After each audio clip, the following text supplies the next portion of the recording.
Right. In this video, what I want to do is I want to talk a little bit more about determinants. I want to be a little bit more systematic. There's a little bit of terminology that we haven't gotten to talk about yet, so I want to just do that. So what I want to do is let's introduce a matrix. Let's consider the matrix A, which is going to be 1, 6, 5, 2, 1, 4, 3, 0, 2. Okay, just a matrix, nothing special about the rows or columns there. It's just a square 3x3 matrix, which we're going to have to talk about all square matrices this chapter, because determinants are not defined over non-square matrices. What I want to do is I want to talk about how to find the determinant, and we've kind of talked a little bit about that using the sign chart and using either row or column expansion. But there's a little bit of terminology that I want to explain. So what we're going to do is I'm going to think of this matrix A as having the components Aij, where I and j are from 1 to 3. And so what I mean by that, let me actually just write this. I think this is worth just writing explicitly the first time. I'm going to think of this as A11, A12, A13, A21, A22, A23, and then A31, A32, A3, A3. And then that's going to help us figure out, so if you remember the sign chart, that was the matrices where you had the plus or minus terms in them. That's going to be related to where each of these terms is positionally in the matrix. And so let's just jump into some definitions here. So the minor, Mij, what that is that's going to be the determinant. So this is going to be the determinant of the submatrix. So this is the determinant of the submatrix obtained by deleting. So obtained by deleting the ith row and jth column. Okay, so for example, for us, if I were to look at M12, what we would do is M12 would be the determinant of the 2x2 submatrix, because we start with a 3x3, so if we get rid of a row and a column, we got a 2x2, and I'm going to delete the first row and the second column. And so what we're left with is this matrix 2, 4, 3, 2. Okay, so 2, 4, 3, 2. And whatever that determinant is, in this case, it's going to be 4 minus 12. So 2 times 2 minus 12. So it'll be 4 minus 12 or negative 8. That's the minor M12. And you can do this for all sorts of other ones. So let's look at M31. So M31 is going to be the determinant of the 2x2 submatrix that we get by deleting the third row and first column. So it's going to be the determinant of 6, 5, 1, 4. So 6, 5, 1, 4. And that's going to be 6 times 4 minus 1 times 5. So that's 24 minus 5, or 19. Okay, so those are called minors. That's the minor Mij. And with that, there's also this related idea called a cofactor. Okay, so the cofactor is going to be denoted Cij. And what it is it's the minor Mij times the appropriate sign. So if you remember, we had the sign chart. Let me just scroll up a little bit. We had the sign chart where we had a plus and then we alternated. Okay, minus, plus, and then we alternated, plus, minus, plus, minus. And we can do this for any size matrix that we want. And so when we have a square matrix, we're going to have the same number of rows and columns. And when we do this for, if we were to look at, say, just a 3x3 matrix, this might be a better example. Just look at a generic 3x3. So plus, minus, plus, plus, minus, minus, plus. And if you think about where the minuses are, those are at the places, so this is A12, A21, A23, A32.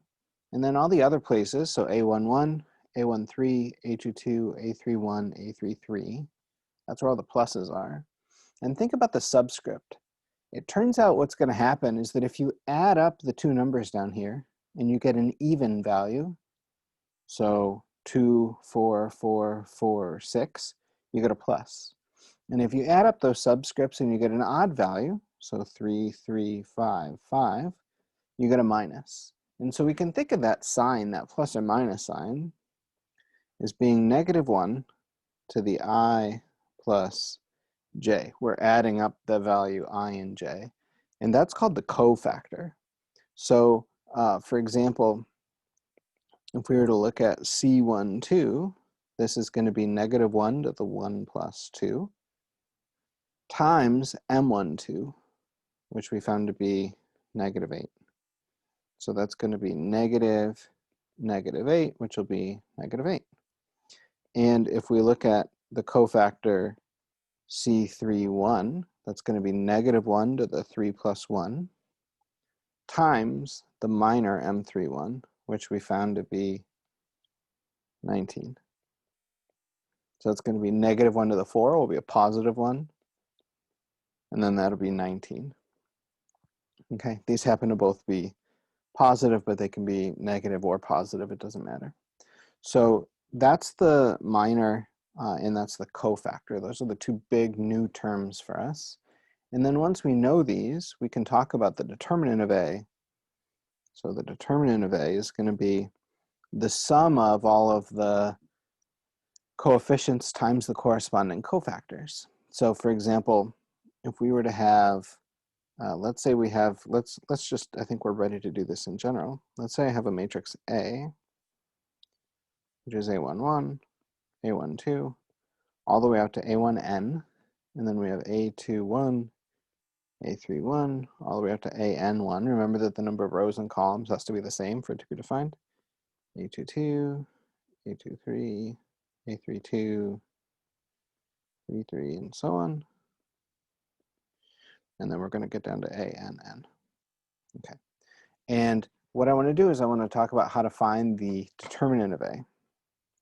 Okay, so the determinant of A is going to be, let's just first do this with the first row.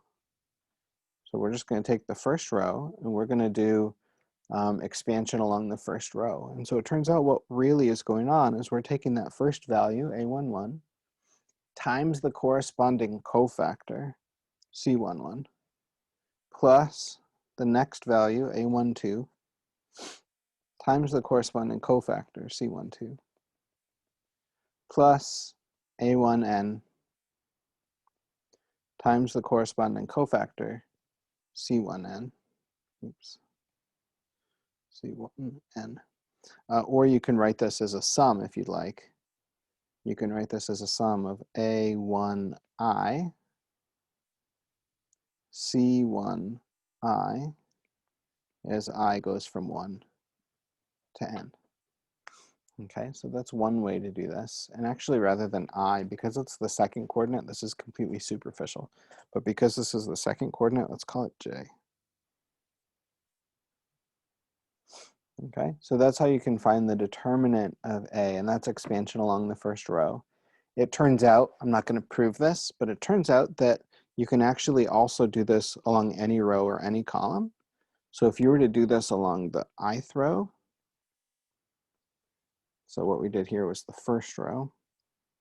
But if you were to do this along the ith row, what would happen is you would get the sum as j goes from 1 to n of aij, cij. Okay, and then your I would be fixed. So if you were doing this along the second row, you get A21, C21, A22, C22, and so on, all added up. And you can also do this along the jth column. In that case, what we're going to do is we're going to fix the value j. So j can be 1, 2, 3, whatever, just all the way down. And then we're going to add up from I equals 1 to n. Okay, so that's expansion along the jth column. And I forgot to write that this is the determinant of A. Okay, so these are three different ways to find the determinant. It turns out that they're all equal. Again, I'm not going to prove that. That's a slightly sophisticated thing to prove for us for now. We're just going to take it as a fact you can expand along any row or any column.